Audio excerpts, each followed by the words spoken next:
Hey, welcome back, guys. So today on this video, we are talking about an EIN number. Sometimes it's known as a TIN number. And more specifically, I'm going to quickly answer a question I keep getting a lot on one of my other videos, and that is, how do you get an EIN number? So let's go ahead and talk about this. First off, guys, real quick video, not too many steps involved, so be sure to stick around to the end of the video. But why would you want to get an EIN number? Well, that's pretty easy. Maybe you recently started a business or an LLC and your accountant's letting you know that you have to get an EIN number for your new online business. Whatever the case is a pretty easy process. And there's a few ways you can go about this. There's actually a lot of services where you can pay them something like $75 or $100 to take care of it and then get you an EIN number for you. But you can actually do it yourself. It's pretty easy. It's here on the IRS website. And this is the page you want to look for. Apply for an employer identification number, EIN online. Let me go ahead and click here. Okay, guys, so here we are on the IRS website. Just so you know, there's a lot of scam websites that are set up to look like the IRS website. So just make sure you're on the correct website. You can search on Google for this page title right here, and you can go ahead and go to this link right here. It's irs.gov/businesses/small-businesses. Well, it's kind of a long URL. Just check my video description. I'll try to leave the direct link there. Once you're here on this page, and if you'd like to get an EIN number, what you're going to need to do is scroll down here, and the IRS is going to give you a little bit of information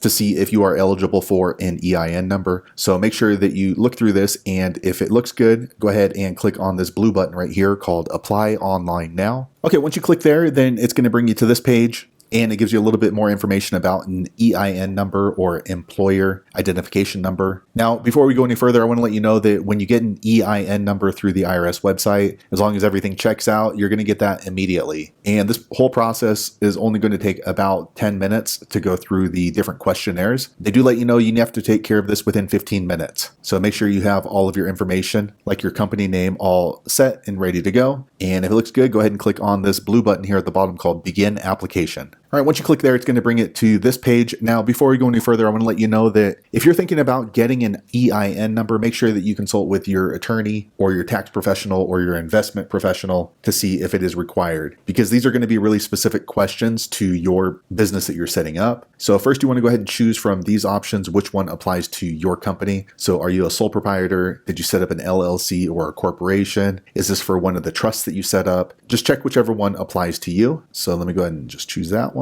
Okay, once you've chosen, go ahead and scroll down and then click on this blue continue button. Okay, depending on what type of company you chose, the IRS is going to give you a little bit more information about that company type. So read through that and verify that is the type of company formation that you had set up. And if all that looks good to you, click on the blue continue button at the bottom once again. Okay, so this process is going to be a little bit different if you chose sole proprietorship or if you set up a corporation.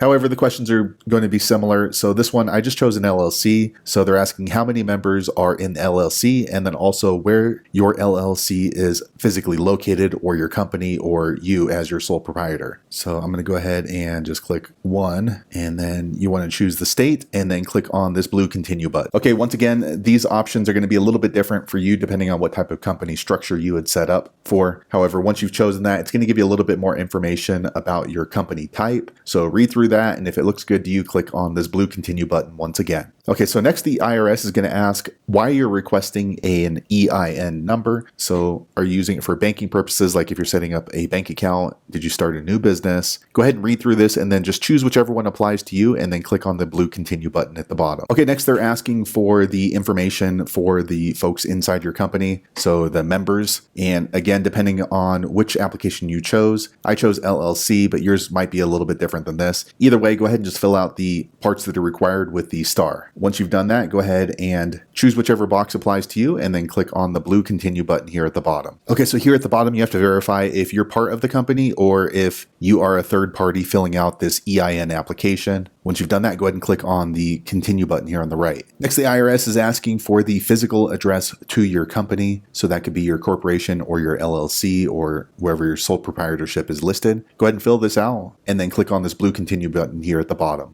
Now, you don't need to use your physical address to receive mail about your EIN. However, you do need to list your physical address, and then you can go ahead and input a different mailing address later if you wish to do so. Okay, next, you do need to enter in the legal name of your company here at the top. And and they're saying it should match your articles of organization. And you can find this in your LLC paperwork or your corporation paperwork that you had set up originally. You can also add your DBA, and then you can list where your LLC is located right here. And as long as you fill that out and everything matches up, once you click on this blue continue button, then the IRS will immediately send you an EIN number, and that's going to go directly to your email. With that information, you're going to see your EIN number that you created, and you can use that for opening up bank accounts, or maybe if one of your service providers needs an EIN number, you'll be able to provide that right away. So there you have it, guys. If you're wondering how to get an EIN number, that's the easiest way I know how to do it. If you know an easier way, be sure to leave a comment below. Let the rest of us know how you did it. Hopefully you found that video useful. If so, click thumbs up, or maybe consider subscribing to my channel, and I hope to see you on the next video. Thanks again for watching.